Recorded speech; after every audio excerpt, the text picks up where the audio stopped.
In this video, I'm going to show you how to use replay mode in TradingView.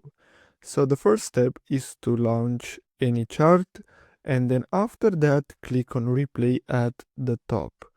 Then after that, what we're gonna have to do is simply choose the time where we want to start over again.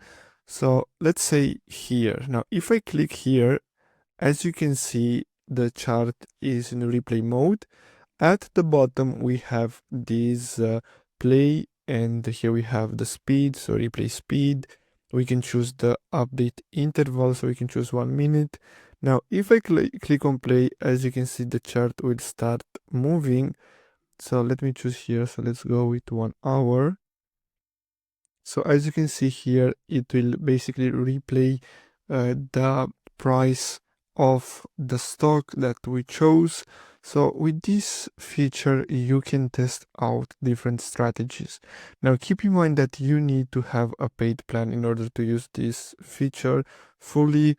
And also, if you want, you can check this video description, because I have a link, an affiliate link, where you get $15 off your paid plan. So if you want to help the channel out and use this feature, make sure to check the video description and use that link to sign up for a paid plan.